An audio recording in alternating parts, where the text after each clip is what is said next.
Entonces el Salmo 119, el verso 1 al verso 8, que nos dice, si lo tiene ya, lo leemos.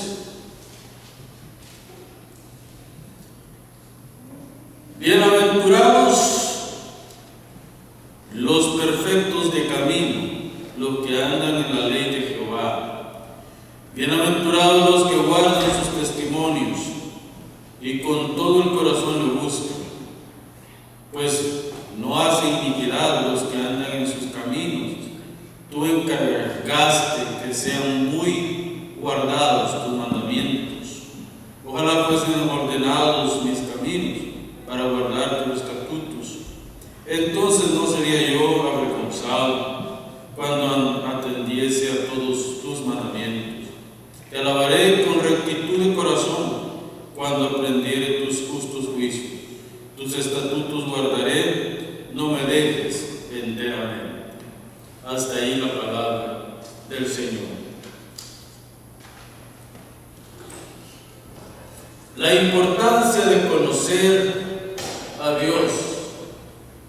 En este título vamos a estar meditando por unos minutos en esta tarde. Dios merece toda la gloria, toda la honra y toda la alabanza, porque Él es Dios. Y a través de estos versículos nos hace un llamado a sus mandamientos. A través de estos versículos nos hace un llamado a su ley.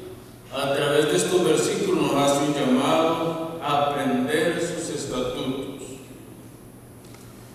Y nos lleva también a reconocer que la gloria siempre es para Él. Sin embargo, la grandeza, la gloria y la inmensidad de Dios es inconcebible e incomprensible para la mente humana, porque la mente humana está limitada a las circunstancias que vivimos a diario, pero Dios está sobre y mucho más elevado de lo que nosotros podemos ver con nuestros ojos naturales. Conocer a Dios a plenitud es imposible, en su perfección, en su grandeza, en su omnipotencia. Es imposible conocer a Dios para nosotros como hombres dañados por el pecado. Sin embargo, los creyentes deben de conformarse con conocer a Dios solamente a través de su revelación. Para eso Él nos ha dado su palabra, y a través de esa revelación escrita es que nosotros podemos conocer a Dios. A veces solo como pincelazo que nos muestra lo que en realidad Él es, porque Dios se revela a nosotros a través de su palabra, a través de las capacidades intelectuales, a través de las capacidades morales de nosotros y a través de toda nuestra concepción acerca de Dios. Por eso es importante que nuestra vida esté pendida en Dios. Así como el sarmiento se pega a la vid, así nosotros debemos de estar pegados a Cristo, que es nuestra vida verdadera. Tenemos dos formas como Dios se revela. Uno es a través de la creación. Esto es lo que se conoce en teología como la revelación general. El Salmo 19 dice: los cielos cuentan la gloria de Dios y el firmamento anuncia la obra de sus manos. Así como cada planeta está conectado el uno al otro, y siendo el Sol el eje central de todos esos planetas, así también hay miles de constelaciones que están conectadas y que revelan lo grande que es el arquitecto divino, que construyó todas estas cosas, no por un proceso de construcción, sino con el poder de su palabra que llamaba a la existencia las cosas, diciendo: en el principio creó Dios los cielos y la tierra. En ese principio creacional tenemos fundamental nuestra esperanza y la revelación general, donde Dios separó la inmensidad, ese cielo azul que ustedes ven ahí arriba. Bueno, hoy no se ve mucho por la lluvia, pero ese cielo y la tierra estaban pegados el uno al otro. Y dijo Dios: sepárense las expansiones de los cielos y sepárense las aguas de la tierra seca. Y es así como empieza Dios a ponerle orden a la creación que Él había pronunciado para que se creara. Y fue así la tarde y la mañana y la tarde del primer día. Luego nosotros tenemos también la revelación especial. En la revelación especial nosotros tenemos la palabra escrita. Por eso es que cuando leímos al inicio, leímos el versículo 18 y verso 19 de segunda de Pedro, capítulo 1, donde Pedro en el verso 6 al 18 está narrando la transfiguración, cuando él y el pueblo, el Señor, Pedro, Jacobo y Juan estuvieron en el monte de la transfiguración y vieron al Señor transfigurarse. En otras palabras, tomar un cuerpo glorificado, como era antes de la encarnación. Ellos se maravillaron y Pedro está narrando unos 35 años después de este evento. Está narrando y dice: nosotros vimos como el Señor se transfiguró en el monte de la transfiguración. Pero yo ya estoy viejo, dice Pedro. Han pasado muchos años después de esto. Es posible que haya olvidado algunas cosas o que exageren otras cosas. Pero les remite y les dice en el verso 19: tenemos también la palabra profética más segura, a la cual hacéis bien estar atentos como una antorcha. Como una antorcha. ¿Para qué sirve una antorcha? Para alumbrar, ¿verdad? ¿Para qué sirve una linterna? Para alumbrar. Entonces la palabra de Dios para nosotros es esa antorcha. La palabra de Dios para nosotros es esa linterna que nos permite alumbrar los pasos que vamos dando para no tropezar y caer. La palabra de Dios nos enseña a nosotros que cuando nosotros ponemos nuestra confianza en la única revelación perfecta, que es la palabra de Dios, todo lo que nosotros hagamos, hacemos y hagamos, tendrá su base en ella, tendrá su base en la esperanza gloriosa que es la palabra de Dios. Pero después, más adelante, nosotros podemos entender que esta palabra, según el apóstol Juan, se hizo carne. La palabra que en el principio era el agente creacional, la palabra que en el principio salía de la boca de Dios, y el Espíritu Santo, el agente de creación, llamaba las cosas a la vida. Esa misma palabra, dice el apóstol Juan, hoy ha tomado cuerpo. Esa palabra es la revelación máxima de la divinidad. Esa palabra es la revelación máxima de Dios, la única revelación que nosotros tenemos del ser supremo, del ser divino, es la palabra. Y en esa palabra nosotros encontramos vida, en esa palabra nosotros encontramos salvación, en esa palabra nosotros encontramos esperanza para nuestro diario caminar. En esta tarde yo quiero hablar de tres cosas importantes. La primera es cómo podemos conocer conocer a Dios? Quiero contestar esa pregunta: ¿cómo podemos conocer a Dios? La respuesta son tres que tengo. Hay tres formas. Bueno, hay más formas, pero yo en esta tarde quiero tocar tres principios. Primero es a través de la Escritura. No hay otro medio más seguro para conocer a Dios. Pero también hay otra manera, a través de la comunión entre hermanos, los unos con los otros, y a través del sufrimiento. No nos neguemos al sufrimiento. El sufrimiento es parte de lo que nosotros somos, es parte de la vida. No lo busquemos, pero no nos neguemos cuando venga el sufrimiento, porque el sufrimiento nos acerca a Dios, el sufrimiento nos acerca a los demás, el sufrimiento nos une con la divinidad y nos une con las demás personas. Entonces el sufrimiento es bueno y debemos de aprovecharlo cuando viene. Hermanos, nosotros tenemos algunos personajes en la Biblia que caminaron con Dios. El primer personaje que se menciona en la Biblia que caminó con Dios fue Enoc. Pero fíjense que bien curioso, porque Enoc caminó con Dios, no se dice qué hizo, solo se dice que caminó con Dios. Tal vez era un hombre de oración, tal vez era un hombre que testificaba, no sabemos qué fue lo que hizo. Lo único que era un hombre temeroso de Dios.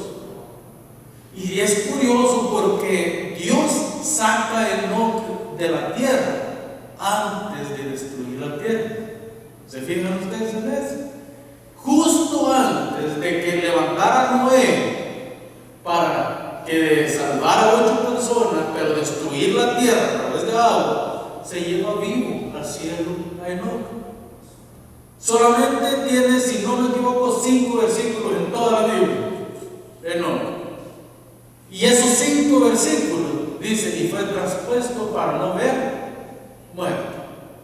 Y ahí se acaba la historia de Enoc, es la historia más corta que encontramos en la Biblia. ¿Sí? Luego en el Nuevo Testamento, pues el escritor de los Hebreos lo pone como los héroes de la fe y habla un par de cosas todavía de él, pero en realidad es bien corta la historia más corta de una persona que haya caminado con Dios. Luego tenemos a Elías. Es bien curioso porque Jezabel buscaba la cabeza de Elías y había ordenado la ejecución de Elías a todos los ejércitos. Le había ordenado: matemos a Elías, porque Elías es un rebelde. Elías se ha rebelado contra el reino, Elías se ha rebelado contra los dioses que nosotros adoramos. Y dice: matémoslo. Pero resulta que los planes del hombre no son los planes de Dios. Y los planes de Dios jamás van a ser acomodados a los planes de los hombres. Jezabel y Acab buscaban la vida de Elías. ¿Qué fue lo que Dios hizo? Sacarlo de esta tierra en un torbellino y se lo llevó al cielo vivo. No pudo ver muerte.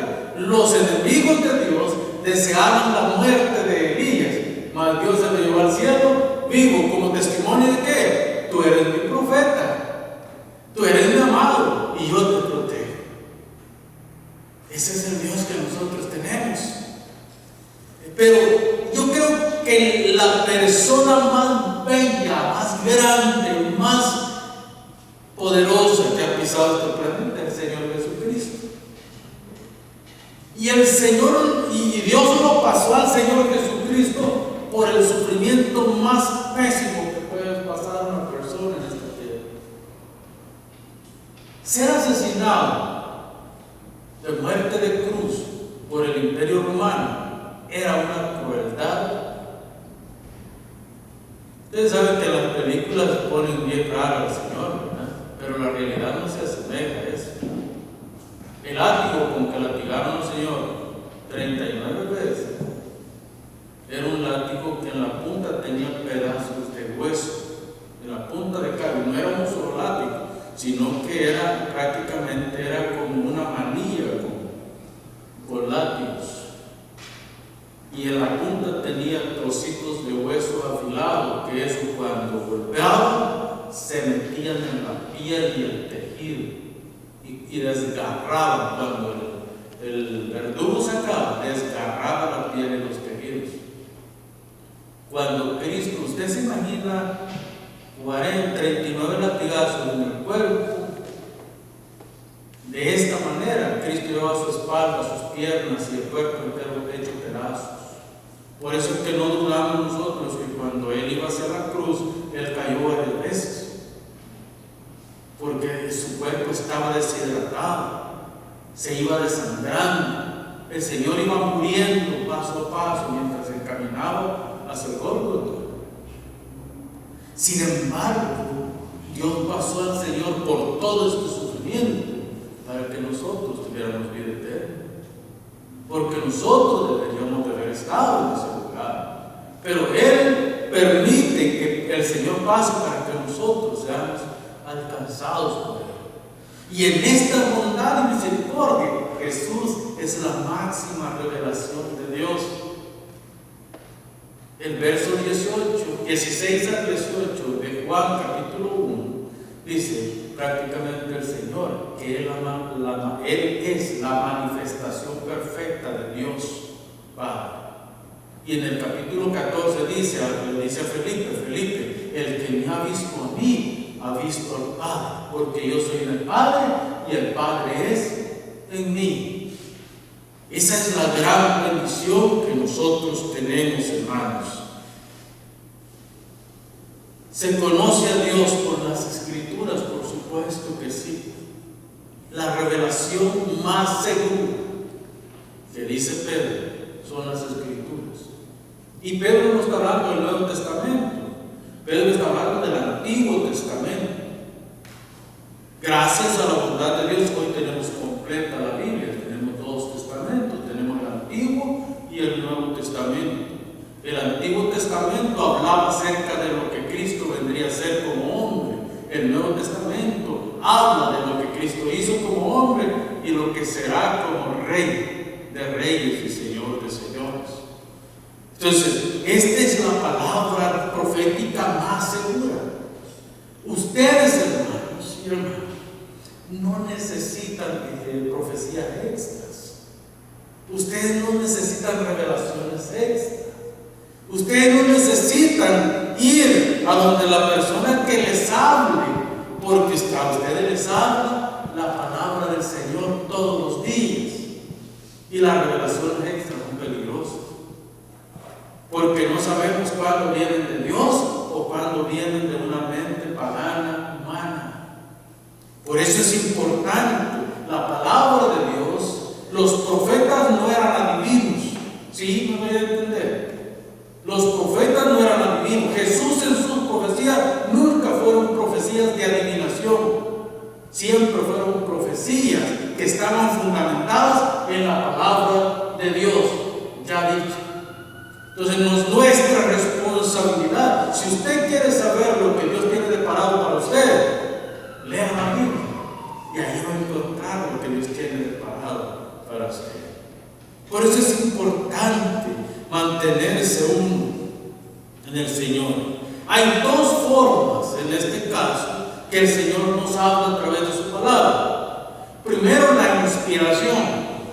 Pero la inspiración fue para 40 más o menos, entre 35 y 40 hombres que escribieron la Biblia en un tiempo histórico de aproximadamente 1600 años.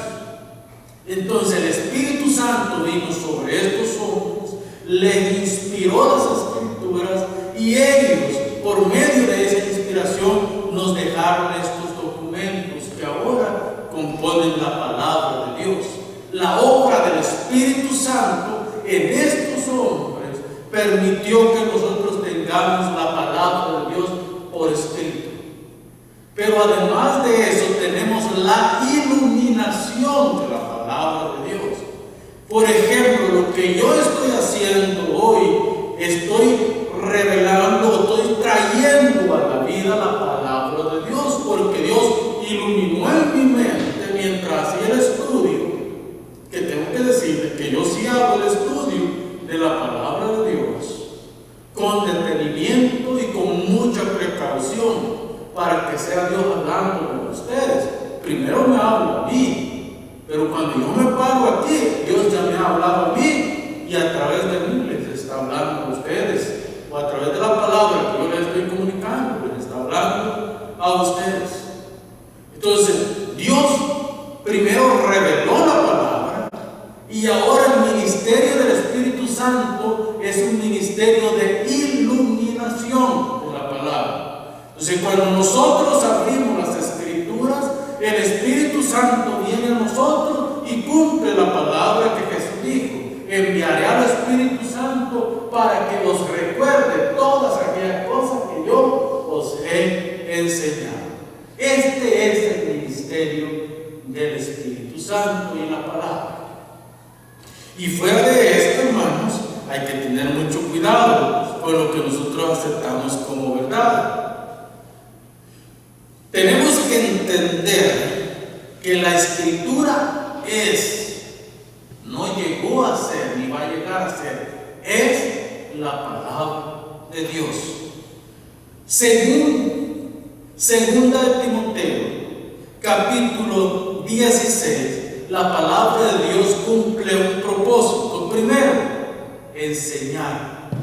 Este es el primer paso. Toda la Escritura es inspirada por Dios y útil para que, primero, enseñar. Dios nos instruye a través de su palabra. Dios nos habla a través de su palabra. Dios nos hace cobrar vida dentro de nosotros a través de su palabra. Entonces, en este sentido, la palabra de Dios cumple un doble propósito. Formar. No es simplemente informar, es formar.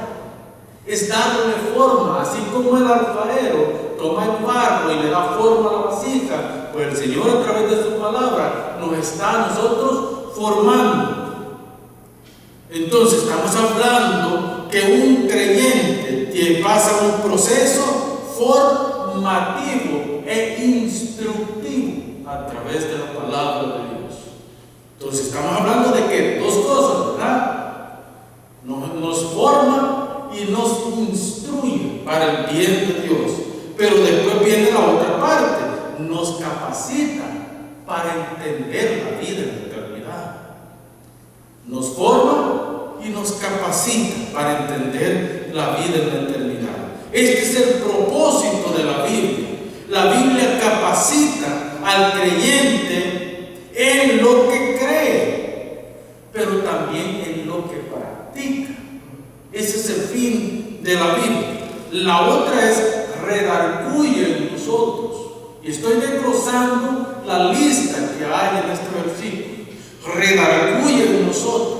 ¿Qué es redarguir? Redarguir es una metamorfosis que Dios hace. ¿Qué es metamorfosis? Ustedes han visto los capullos que se encuentran a veces en los árboles. Son unas cosas más o menos de este tamaño, ¿sí? Que tienen un gusano dentro. Es un gusano que tiene adentro. Pero cuando ese capullo revienta, ¿saben qué sale de ese gusano que tiene adentro? Una mariposa. Una mariposa preciosa. Pues eso es lo que Dios hace en nuestro interior a través de la palabra. Lo primero, nosotros antes de venir a Cristo, antes de conocer la palabra de Dios, nosotros somos ese capullo feo que causa náusea, ¿no es cierto? Pues nunca les ha dado náusea a ustedes ver esos capullos feos pegados en la árbol. Pero verdad cómo se deleita uno viendo las mariposas, sin saber que la belleza de colores de las mariposas tienen un capullo asqueroso como ese. Pues eso éramos nosotros antes de venir a Cristo, ese capullo. Pero cuando venimos a Cristo, cuando Dios nos llama a su reino, esa metamorfosis que sufrimos nos cambia en mariposas, nos cambia en esa belleza de la naturaleza que nos dice quiénes somos, amigos. Porque en Dios nosotros somos grandes. El tercer principio que encontramos es redarguir. El redarguir es un acto correctivo. Dios endereza lo torcido. Fíjense que el significado más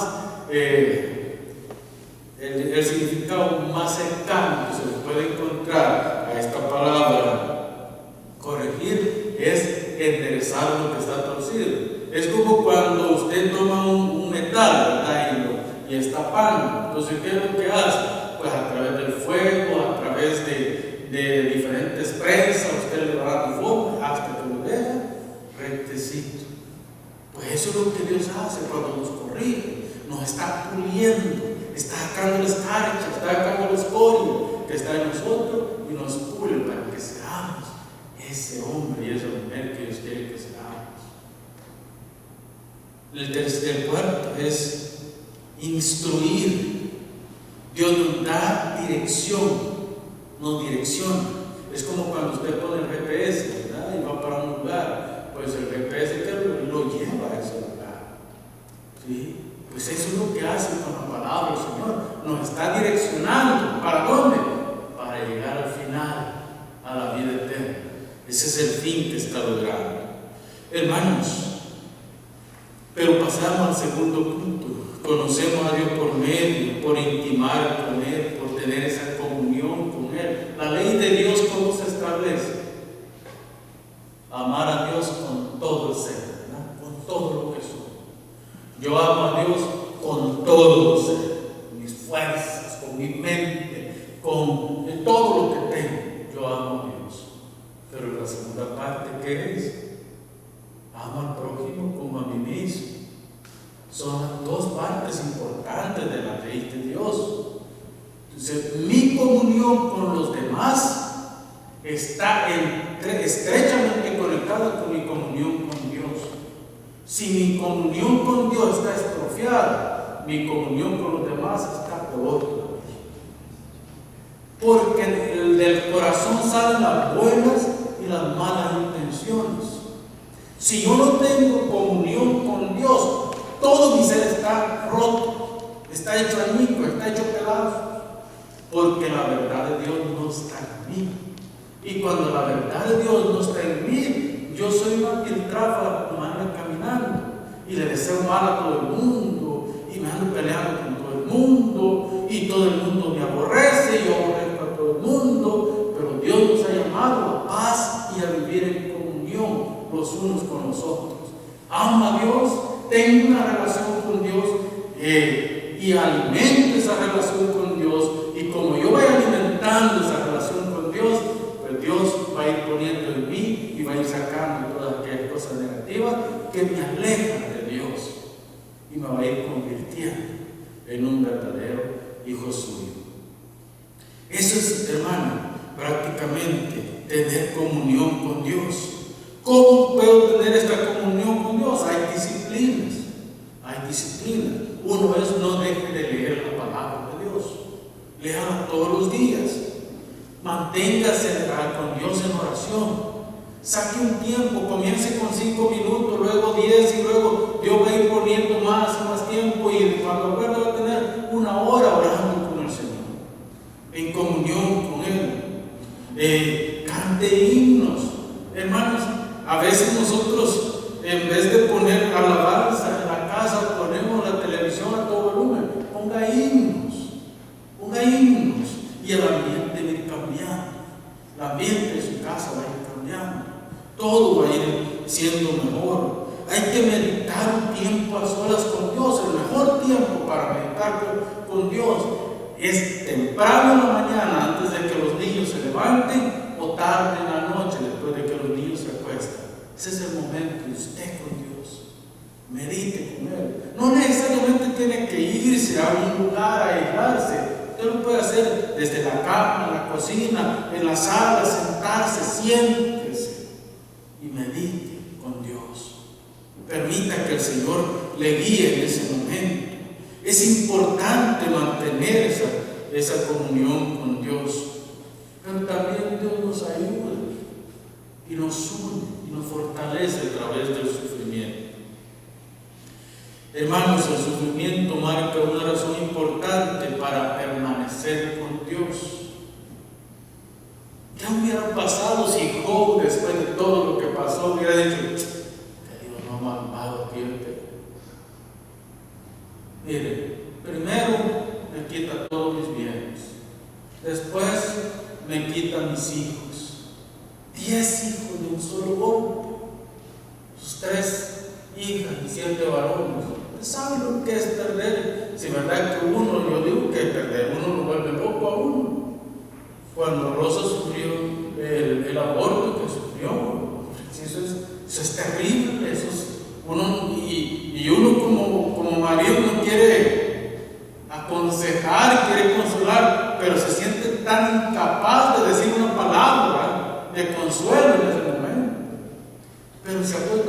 que Job perdió 10 hijos de un solo golpe. Y no había terminado de darle la mala noticia que había perdido a sus hijos cuando llegue toda tu hacienda se la robaron. Mataron a todos tus criados. Te quedaste en la ruina completa. Pero Job en el verso 20-21 del capítulo 1 dice: Jehová dio, Jehová quitó, sea el nombre del Señor bendito. Hermano, por más que yo analice el texto, me doy cuenta, yo no puedo hacer eso. Yo no pudiera hacer eso. Yo quizás pasar todo el resto de mi vida quejándome con Dios. Pero Job no. Ay, pero después en el capítulo 2 encontramos que Satanás vuelve a incitar a Dios para que pruebe a Job y le manda una sarna maligna. Y dice Job: es que yo ya no sé qué hacer, dice. Mi piel se ha pegado a mis huesos. He perdido todo el vigor, he perdido toda la fuerza, he perdido todo. El tejido ya no está, mi piel está pegada, soy un hueso, soy una calavera con vida, hermanos. A tal grado que la señora de Job, mirándolo, yo me imagino que se sentó a observarlo por lo menos un día. Y al final le dijo: ¿sabes qué, Job? Maldice a tu Dios y muérete.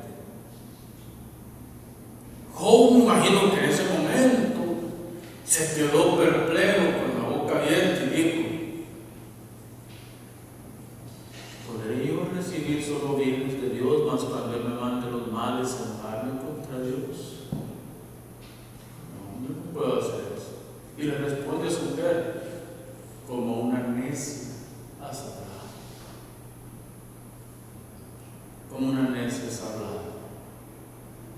Porque así como Dios trae el bien, así también puede traer el mal. Todo lo permite Dios, pero debe de haber un fin para todo eso.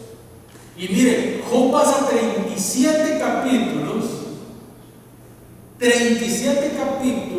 altercando con sus amigos. No se vuelve a hablar si él siguió peleando o qué pasó con su esposa.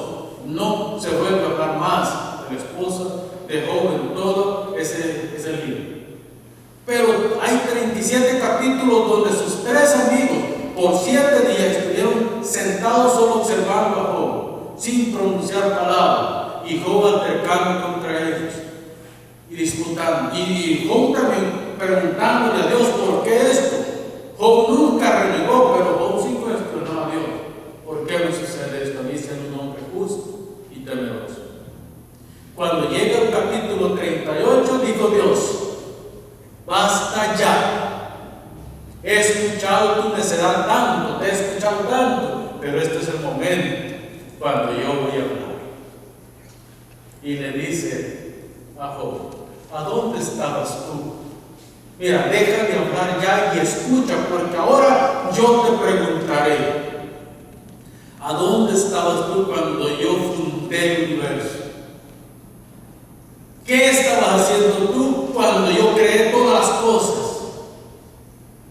¿Vas a altercar conmigo, Job? No te equivoques, porque si quieres altercar conmigo, yo tengo cómo responderte todo lo que tú me digas. Y mire, Job guardó silencio por completo, porque se dio cuenta que así como el bien viene de Dios, el mal viene de Dios, y todo viene de Dios, y Dios es soberano y guarda el control de todo. Job aprendió algo, ya tenía fe, pero por todo el sufrimiento que pasó, su fe se hizo más digna en él. Por todo el sufrimiento que pasó, su vida se transformó en una vida, y Dios le devolvió el doble de todo lo que había perdido, y le devolvió los 10 hijos que él le había quitado también. ¿No es glorioso nuestro Dios? Pero también el sufrimiento produce paciencia. El sufrimiento también produce fortaleza. Hermanos, si ustedes quieren ser fuertes en Dios, permitan que Dios pase por el se nieguen a eso. A veces nosotros por orgullo, por miedo, por lo que sea, nos negamos a pasar por ese tiempo de sufrimiento. Pero yo les aseguro que el sufrimiento les va a formar y les va a llevar a ser mucho más fuertes de lo que ustedes creen. Yo solo quiero terminar con esto. El sufrimiento produce en nosotros fe, pero produce también dependencia, paciencia, esperanza, y nos fortalece Dios. Cada cosa que nosotros pasamos, cuando estamos pasando de problemas, siempre nos va a llevar a la cruz, siempre nos va a llevar al Calvario. Gloria a Dios por todo esto, hermano, porque podemos tener una relación personal con Dios, conocer a Dios, intimar con Él, vivir una vida que agrada a Dios, pero también que agrade a los demás. ¿Sí? Que los demás se sientan complacidos con nosotros. No estoy hablando de que todo el mundo nos va a querer, porque a más de alguno le vamos a caer mal. Estoy hablando de que no sea por nosotros, sino que sea porque ellos son el problema. Porque hoy, sobre todo hoy, hay mucha gente amargada en este mundo que, como ellos están amargados, quieren verlo amargado a uno también. No permitamos eso, sino todo aquello que toda la maldad que ellos nos muestran a nosotros, devolvamos en bondad a nosotros. Cristo lo abofetearon, lo escupieron, lo azotaron, lo crucificaron, lo sepultaron, pero el tercer día, por toda la paciencia que tuvo, Dios lo levantó en poder y gloria de la tumba. Y hoy está sentado a la diestra de la majestad de Dios en las alturas, desde donde nos llama al arrepentimiento todos los días. Por eso, hermanos, en Cristo todo lo podemos.